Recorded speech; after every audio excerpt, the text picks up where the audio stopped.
మరి కూడి వచ్చిన మీ అందరికీ కూడా ప్రభు పేరట వందనాలు తెలియజేస్తున్నా. ప్రియ దేవుని బిడ్డలారా, మనందరికీ తెలిసిన విషయమే, ఈరోజు ప్రపంచ సభాకు బడులు అనగా సండే స్కూల్ సండే. 1780వ సంవత్సరము రాబర్ట్ రైట్స్ అనేటువంటి ఒక విశ్వాసి ఇంగ్లాండ్ దేశంలో చిన్న బిడ్డలకు కూడా దేవుని గురించి తర్ఫీదునిచ్చేటువంటి నేర్పించేటువంటి బడి ఉంటే బాగుంటుంది అనే ఉద్దేశంతో చిన్న బిడ్డలందరినీ పోగు చేసి ఏర్పరిచినటువంటిదే ఈ యొక్క సండే స్కూల్. మరి అప్పటి నుంచి ఇప్పటి వరకు అనేక దేశాలలో అనేక ప్రాంతాలలో మన చిన్న బిడ్డలకు చిన్ననాటి నుండే వాక్యమును బోధించి దేవుని భయభక్తులు నేర్పించి చక్కని రీతిలో నడిపిస్తున్న మరి ఈ యొక్క సండే స్కూల్ ని బట్టి ప్రభువుకు వందనాలు చెల్లిస్తున్నా. ఈ సమయంలో ప్రాముఖ్యంగా 2 విషయాలను బట్టి మనం ధ్యానం చేద్దాం. ఒకటి, బిడ్డల ఎడల తల్లిదండ్రులు ఎలా ఉండాలి, అలాగే రెండవదిగా బిడ్డలు తల్లిదండ్రుల ఎడల ఎలా ఉండాలి అనేటువంటి విషయాలను మనం నేర్చుకుందాం.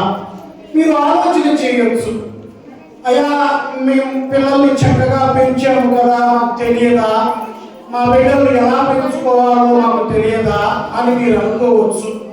మంచిదే, మీకు తెలిస్తే మీరు అవలంబిస్తే మంచిదే. కాకపోతే ఏదో బిడ్డలు డాక్టర్లు అయ్యారు, ఇంజనీర్లు అయ్యారని కాదు, కానీ దేవుని యొక్క భయభక్తుల చేత మరి దేవుని యొక్క నడవడికలో ఆయన మార్గంలో నడిపింపబడడం ముఖ్యం కనుక మరి ఆయన భయభక్తుల్లో బిడ్డలు ఎలా పెంచాలో మనము తెలుసుకుందాం. ఈ మధ్య కాలంలో ఒక న్యూస్ వచ్చింది, మీరు చూస్తుంటారు. ఎడ్యుకేటెడ్ తల్లిదండ్రులు కాలేజీలో లెక్చరర్స్ గా పనిచేస్తూ మూఢనమ్మకాలను నమ్మి మరి ఎవరు బిడ్డలైన వారి యొక్క కుమార్తెను కొడుకును చంపి ఏదో వస్తుంది అనేది ఒక ఆశతో వారి బిడ్డల్ని చంపేశారు. చాలా దారుణమైన విషయం. వారు చదువుకోలేదా అంటే వాళ్ళు కాలేజీలో ప్రొఫెసర్లుగా చేస్తున్నారు, మంచి విద్యావంతులు. మరి ఎందుకు ఇలా చేశారంటే దేవుని ఎడల సరైన అవగాహన లేకపోవుట. దేవుని ఎడల నీకు సరైన అవగాహన కలగాలి. అది ఎలా లభిస్తుందంటే వాక్యం ద్వారానే లభిస్తుంది. కనుక మనము వాక్యమును వినువారు మాత్రము కాక దానిని ఆచరించువారుగా ఉండాలి. యేసుక్రీస్తు వారికి పిల్లలంటే చాలా ప్రేమ. ఆయన వాక్యంలో చెప్తూ ఉన్నాడు కదా. ఒకసారి చూడండి, మార్కు సువార్త 10వ అధ్యాయము 16వ వచనం మనం గమనించినట్లయితే, ఆ బిడ్డలను ఎత్తి కౌగలించుకొని వారి మీద చేతులుంచి ఆశీర్వదించెను. హల్లెలూయా. చంటి బిడ్డలనంట ఆయన ఎత్తుకొని ముద్దాడుతూ వారి మీద చేతులుంచి ఆయన ఆశీర్వదించాడట. అలాగే లూకా సువార్తలో కూడా మనందరికీ కంటత వాక్యం 18వ అధ్యాయము 16వ వచనం.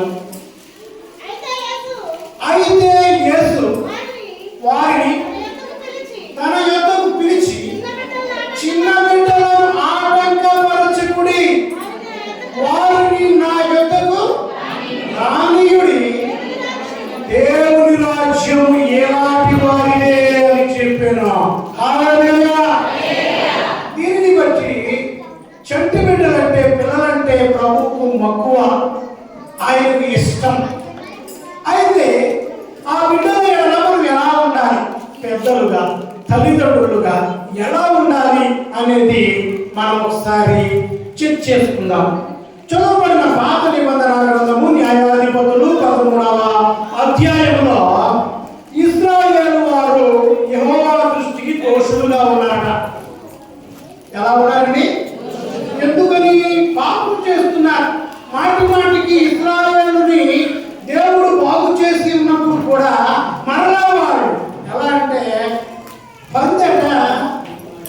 కడిగి శుభ్రంగా దాస్తే మళ్ళా పరిగెత్తుకుని పొదలోకే పెడుతుందట. అలాగే మానవులు కూడా ఇశ్రాయేలు వారు మరలా దేవుని దృష్టికి దోషులుగా ఉంటూ ఉన్నారు. ఆ కాలంలో మరి దాను వంశస్థుడు జోరియా పట్టణస్థుడైనటువంటి మానోహ అని ఒక మనుషుడు ఉన్నాడట. జోరియా పట్టణంలో మానోహ అనే ఒక మనుషుడు ఉన్నాడు.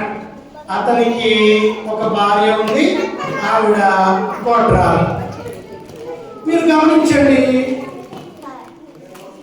సంతానము లేదా గర్భఫలము దేవుడికి బహుమానం. అది ఎవరిస్తారు? దేవుడు ఇస్తేనే కలిగేది. మరి భార్య భర్తలు ఏదైనా ఆలోచన కలిగి 1 సంవత్సరం 2 సంవత్సరాలు బిడ్డలు లేకపోతే వాళ్ళిద్దరికి ఇంకే బాధ ఉండదు. ప్రస్తుతానికి వాళ్ళ కుటుంబంలో ఏ ఆలోచన ఉండదు, కానీ పక్కన వాళ్ళకి మొదలవుతుంది ఆలోచన. ఈ సమస్య అన్నది ఒక కుటుంబంలో భార్య పడుతుంది, కానీ ఆ సమస్య పక్కన వాళ్ళుగా భావించి ఏంటమ్మా ఏమీ లేదా, అయ్యా ఏమీ లేదా అని మొదలెడతారు. అది 1 సంవత్సరం సాగిన తర్వాత ఆ మాటలు ఎలా ఉంటాయంటే షోరాలతో పొడిచినట్టుంటాయన్నమాట. ఆ మాట గర్భఫలము దేవుడిచ్చు బహుమానం. గర్భఫలమును దేవుడు మనలో ప్రవేశపెట్టి ఆ ఎముకలు రూపొందక ముందే, ఆ యొక్క శరీరము రూపొందక ముందే, అందుకే ఇర్మియా గ్రంథము 1వ అధ్యాయం 5వ వచనంలో చెప్తాడు కదా దేవుడు. ఇర్మియా 1:5 యెహోవా నాకు ప్రత్యక్షమై ఏలాగు సెలవిచ్చెను, గర్భములో నేను నిన్ను రూపింపక మునుపే నిన్ను ఎరిగితిని. హల్లెలూయా. ఇంకా గర్భములో ఆ ఎముకలు శరీరము ఏర్పడక మునుపే, అవయవములు ఏర్పడక మునుపే నేను నిన్ను ఎరిగి ఉంటిని. దేవుడు సెలవిస్తున్నాడు. ఆయనకు తెలుసు ఎక్కడ ఏ రూపంలో ఎక్కడ ఇవ్వాలో, ఎక్కడ పుట్టాలో, ఎక్కడ జన్మించాలో ఆయనకు తెలుసు. ప్రియా దేవుని బిడ్డలారా, గర్భఫలము దేవుడిచ్చు బహుమానమై ఉండగా మనుష్యులు దానిని మరి విపరీతమైన అర్థాలను పొడుస్తూ ఉంటుంటారు. ఈ మానవ యొక్క భార్య గొడ్రాలై ఉన్నది, బిడ్డలు లేరు. మరి ఆవిడ ఎంతగానో వేదన పడింది, ప్రార్థన చేసింది, ఎన్నో కన్నీటి ప్రార్థనలు దేవుడికి చేయగా దేవుడు ఆవిడ మరణం ఆలకించాడు. దేవుడు ఆ మరణం ఆలకించి ఒక దైవజనుని ఆవిడ యొద్దకు పంపించాడు. ఆ దైవజనుడు ఆవిడ యొద్దకు వచ్చి మరి చక్కగా చెప్తూ ఉన్నాడు, అమ్మా యెహోవా దూత స్త్రీకి ప్రత్యక్షమై ఇదిగో నీవు గొడ్రాలు, నీకు కాన్పు లేకపోయినా, అయితే నీవు గర్భవతివై కుమారుని కనువు.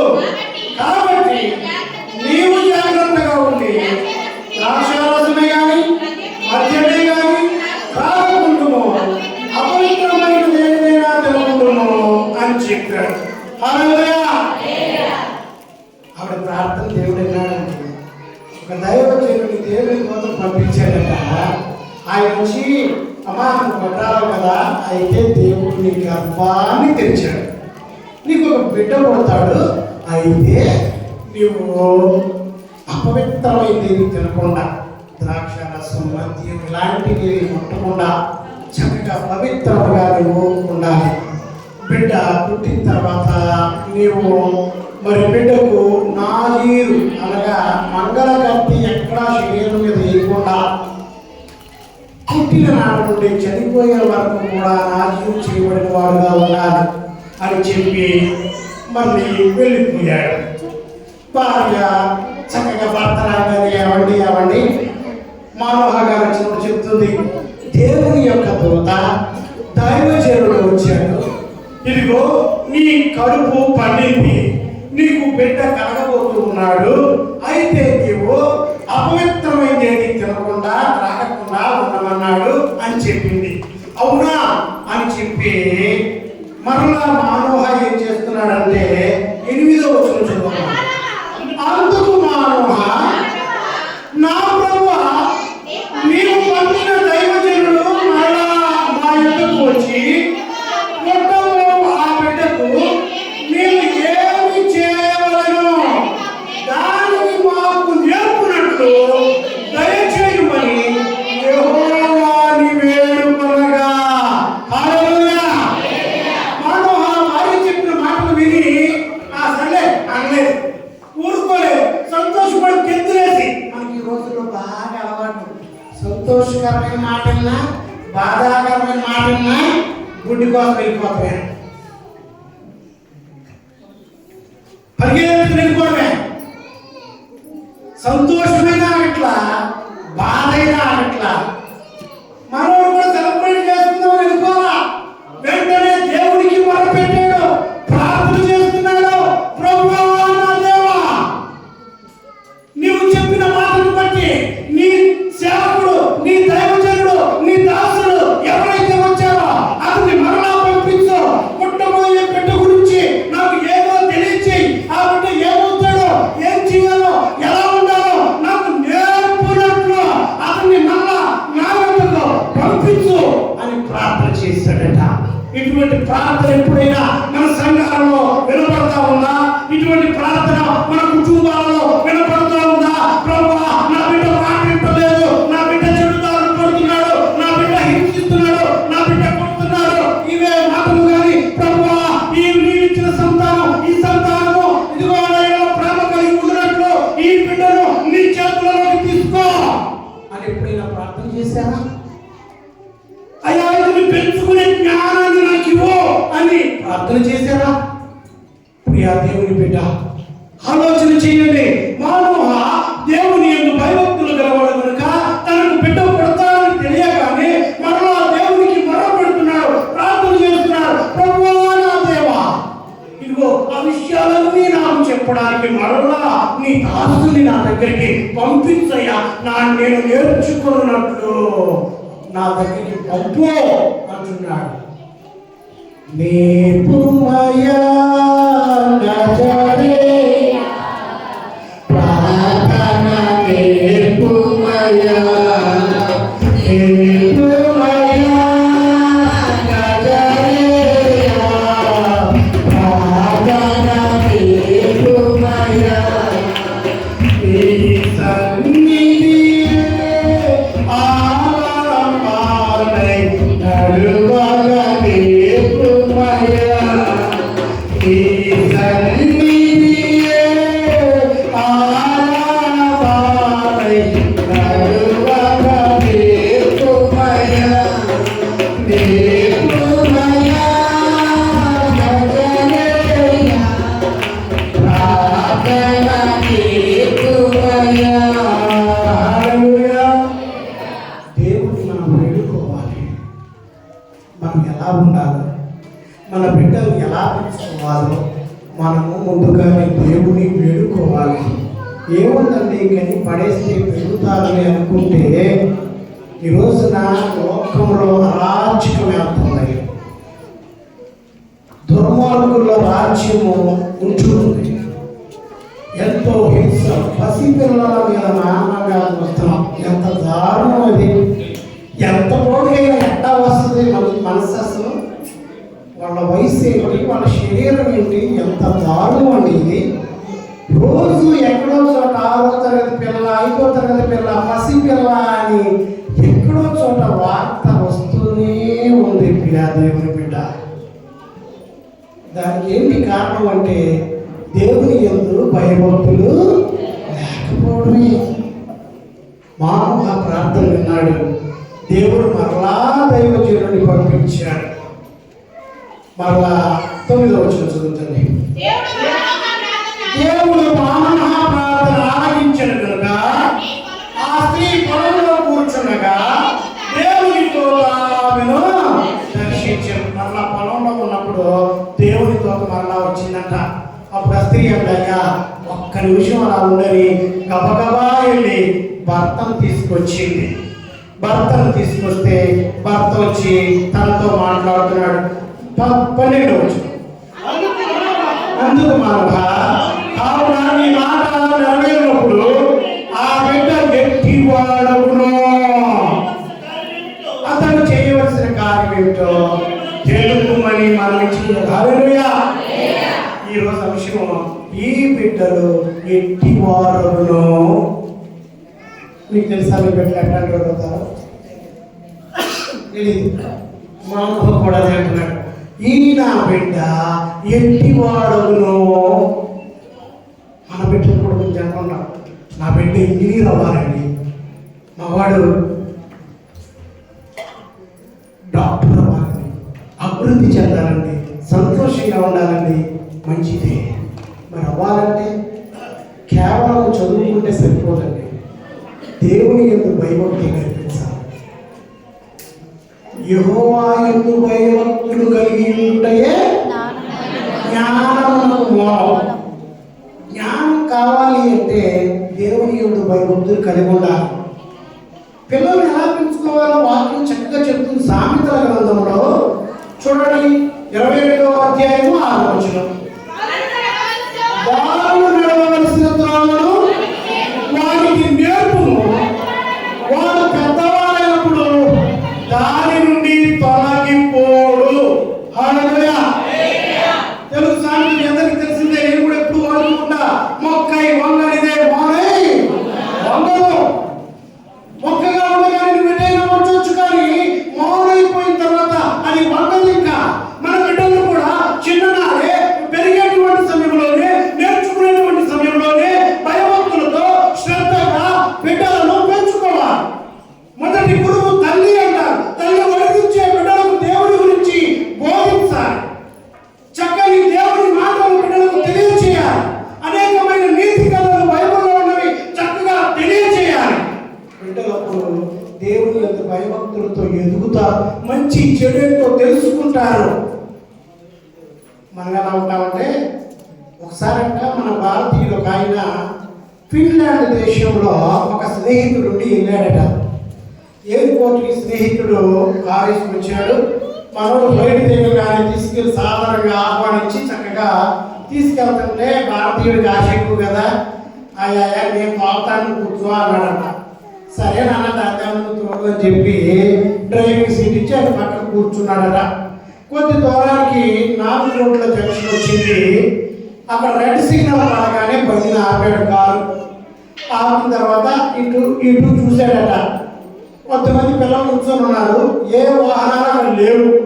మనకు అలవాటేగా, విజయవాడ అయితే సిగ్నల్ పడితే ఇటు చూస్తాం, ఏముంది లేదే అని వెళ్ళిపోతాం. అవునా? అదే అలవాటులో గొప్ప వెళ్ళిపోయాడట. వెంటనే స్నేహితులు బాబు అలా వెళ్ళకూడదు అన్నాడట. ఏ పోలీసుడు అడుగుతున్నాడా? పోలీసు చూస్తే చాలా వేస్తాడు, పోలీసుడికి భయపడాలి కదా. ఉన్నాడా అంటే లేదు, పిల్లలు ఉన్నారన్నాడట. పిల్లలు ఉంటే ఏమైందండి? పోలీసుడికి అయితే భయపడాలి కానీ పిల్లలు ఉంటే ఏమైంది అన్నాడట. పిల్లలు మనల్ని చూసి నేర్చుకుంటారు. హల్లెలూయా. పిల్లలు మన నడవడికను చూస్తారు, పిల్లలు మన నడతను చూస్తారు, దానిని చూసి నేర్చుకుంటారు. కాబట్టి వారి ముందు మనము తప్పు చేయకూడదన్నాడు. హల్లెలూయా. ఈ రోజుల్లో ఎలా ఉన్నారంటే తల్లిదండ్రులు ఇప్పుడే కొంచెం ఎడ్యుకేట్ అవుతున్నారు, మారుతుంది. కానీ ఇంతకు ముందు మరీ దారుణంగా ఉండే పరిస్థితులు. ఇప్పుడు కూడా కన్న బిడ్డని కొట్టు పిలిచిరానే కొట్టు కాకెళ్ళా, ఇదిగో 8 రూపాయలు పెట్టి బిల్లు తీసుకురా, ఈ సిగరెట్ పట్టురా, ఆ 2 రూపాయలు కొనుక్కో. అప్పుడే లక్ష్యం అలవాటు. ఆడు తెస్తా చూస్తాడు, ఏంటి ఎలా ఉంది, ఓహో మా నాన్న ఇట్లా వెళ్తున్నాడు, సరే ఈ 2 రూపాయలు వద్దులే కానీ ఆ 8 స్థానంలో 10 ఇవ్వయ్యా అంటాడు. ఆ 10లో 2ని వీడు టెస్ట్ చేస్తారన్నమాట. టెస్ట్ ఈ టెస్ట్ చేసినప్పుడు ఆడికి ఏదో ఆనందం కలుగుతుంది. అప్పటి నుంచి ఆడికి అలవాటు మొదలైపోతుంది. మళ్ళీ తండ్రి బిడ్డ మీద కోపడతాడు, మామూలుగా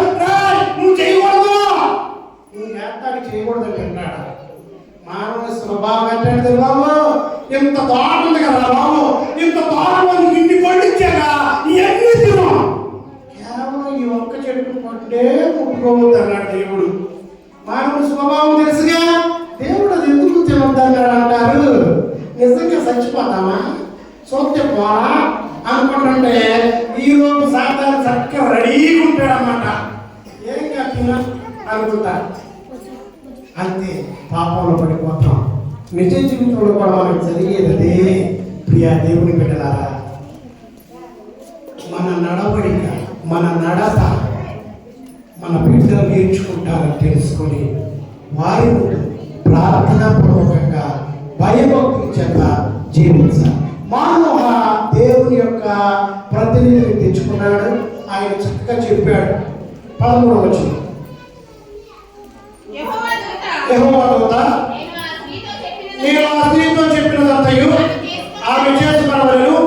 ఆమె ద్రాక్షావల్లి నుండి పుట్టినది తినకూడదు, ఆమె ద్రాక్షారసమేను మద్యమునేను త్రాగకూడదు, అపవిత్రమైనది ఏదైనా తినకూడదు. నేను ఆజ్ఞాపించినంతయు ఆమె చేసుకునవలెనని మానోహతో చెప్పాడు. మళ్ళా అదే చెప్పాడు, అయా చేయాలని చెప్పాడు.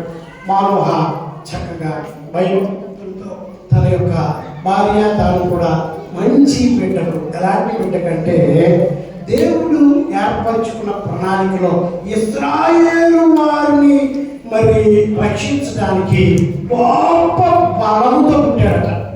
ఎంత గొప్ప బలం అంటే, ఈ పిల్లల్ని మీలో ఎవరైనా చేతితో కదిలించగలరా?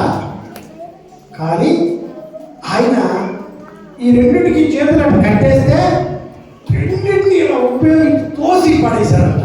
అంత గొప్ప బలం దేవుడు ఇచ్చాడు. హల్లెలూయా. దేవుని ప్రణాళికలో మన బిడ్డలు ఉంటే అంత గొప్పవారు ఎదుగుతారు. కాబట్టి తల్లిదండ్రులుగా మనము దేవుని జ్ఞానంతో బిడ్డల్ని పెంచాలి. ఇప్పుడు చదవబడిన పత్రికా పాఠ్య భాగంకి వెళ్దాం. ఎఫెసీయులకు రాసిన పత్రిక 6వ అధ్యాయంలో మనం చూడొచ్చు. పిల్లలారా, ఇప్పుడు పెద్దలు చెప్పాం కదా, పిల్లలకి జాగ్రత్తగా వినాలి. పిల్లలు మధ్యలో ప్రశ్నలు అడుగుతారు, నేను చెప్పేది మీరు వినాలి. కీర్తన ముఖ్యంగా నిన్నే రాజుతారు, నిన్ను కూడా ప్రశ్నలు అడుగుతారు, జాగ్రత్తగా వినాలి. పిల్లలు ఎవరు పడతారు అడుగుతారు. పిల్లలారా, ప్రభువునందు మీ తల్లిదండ్రులకు విధేయులై ఉండుడి. హల్లెలూయా. పిల్లలారా, మీరు తల్లిదండ్రుల బోధకు లోబడి ఉండాలి. తల్లిదండ్రులు ఏదైతే చెప్తున్నారో దానిని మీరు వినాలి. తండ్రి మాట చెప్పినప్పుడు వినాలి, తల్లి పని చెప్పినప్పుడు చేయాలి. ఇప్పుడు కాదమ్మా, నేను చేయనమ్మా అనేటువంటి మాటలు మీ నోటి నుంచి రాకూడదు. అవి దేవునికి విరుద్ధమైనవి. మీరు వినాలి. తల్లి చెప్పే బాధను మీరు తోసివేయకూడదు. ఎందుకంటే తల్లిదండ్రులు ఆశిస్తారు, నా బిడ్డలు బాగుండాలి, వీళ్ళు దీర్ఘాయుష్మంతులు అవ్వాలి, వీళ్ళు అర్థాయుతో పోకూడదు, కానీ వీళ్ళు దీర్ఘాయువు కలిగి ఇదిగో మంచి భవిష్యత్తు కలిగి వారు జీవించాలని ప్రతి తల్లి తండ్రి వారి బిడ్డల యొక్క నమ్మకాన్ని కలిగి ఉంటారు. చదవండి వచ్చిన, మీకు మేలు కలిగినట్లు మీ తండ్రిని తల్లిని సన్మానింపుము, అప్పుడు నీవు భూమి మీద దీర్ఘాయుష్మంతుడు అవుతావు. హల్లెలూయా. నీ జీవితం బాగుండాలంటే, నువ్వు అత్యధిక కాలం జీవించాలంటే, మంచి జీవితం పొందుకోవాలంటే ముందుగా నీ తల్లిదండ్రుల యొక్క నీవు ప్రేమ కలిగి ఉండాలి, వారికి విధేయులుగా ఉండాలి, వారిని నువ్వు సన్మానించాలి. తల్లిదండ్రులను దూషించిన వాళ్ళు, తోసివేసిన వాళ్ళు బాగుపడినట్లు ఈ చరిత్రలో లేరు. నేను చాలా చూశాను. కట్టండి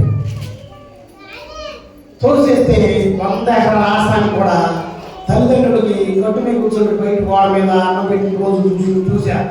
ఏంటి ఇది అనుకునేవాళ్ళు. ఈ రోజున ఆయనకి మొత్తం దిక్కులేదు. 100 ఎకరాల పొలం ఉంది. భార్య చచ్చిపోయింది, ఒక్కొక్కడు అమెరికాలో ఉంటాడు, ఇంకొకడు పాకనే ఉంటాడు. అయినా మొత్తం పెట్టాడు. రోజు కాశీ తెచ్చుకుంటాడు వాటర్ నుంచి తింటాడు. కాశీలో భోజనం, ఇంట్లో ఆత్మీయులు పెట్టి భోజనం ఒకటేనా? చిన్న బిడ్డలు నేర్పాలి. తల్లిదండ్రులను గౌరవించే విధంగా నీవు దీర్ఘాయుష్మంతుడవునట్లు. నిర్గమకాండం 20:12, ద్వితీయోపదేశకాండం 5:16,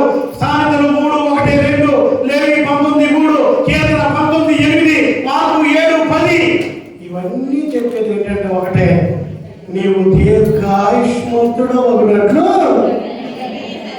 నీ తల్లిని తండ్రిని సన్మానింపు.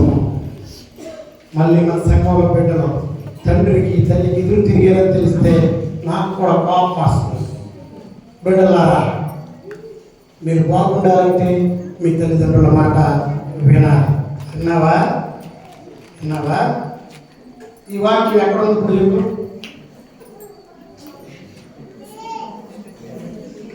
ఎఫెసీయులకు రాసిన పత్రిక 6వ అధ్యాయంలో ఉంది. గుర్తుపెట్టుకో.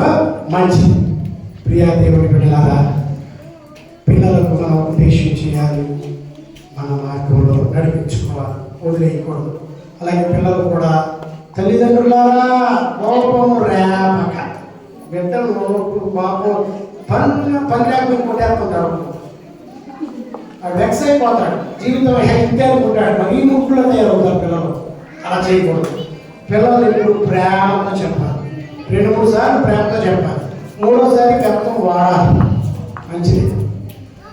బెత్తం వాడని తండ్రి కుమారునికి విరోధి అవుతాడట, శత్రువు అవుతాడట. కాబట్టి వాడే అంటాడు, అయిపోతే నాన్న అంటాడు ఆ మాట. కాబట్టి పెద్దలుగా మనం దేవుని నడవడికలో బిడ్డలు తెలుసుకోవాలి. బిడ్డలందరూ తల్లిదండ్రుల ఎడల చక్కని ప్రేమ కలిగి లోబడి ఉండాలి అని వాక్యం సెలవిస్తుంది. కనుక ప్రతి ఒక్కరు కూడా వాక్యానుసారమైన జీవితం కలిగి ఉండి సంతోషకరమైన జీవితాలు దేవుని యొక్క నుండి పొందుకొని ఆయన అడుగుజాడల్లో మనమందరం కూడా అభివృద్ధి చెందేవారుగా ఉందాం. దేవుడు అట్టి వాక్యము మనకు దయచేయుగాక. ఆమేన్. చిన్న ప్రార్థన. పరిశుద్ధ నా నోట మీరు నుంచి పలికించిన ప్రతి మాటను బట్టి వందనాలు. మా బిడ్డలు విన్నారు, పలికినది నేను కాదు కానీ మీరే విన్నారని తెలుసుకున్నట్లు వారికి జ్ఞాన నేత్రములు తెరిచి అయా వారిలో నుంచి తలపులు కలగజేసి వాక్యానుసారమైన జీవితం పెట్టుకు దయచేయమని అడుగుతున్నాం తండ్రి.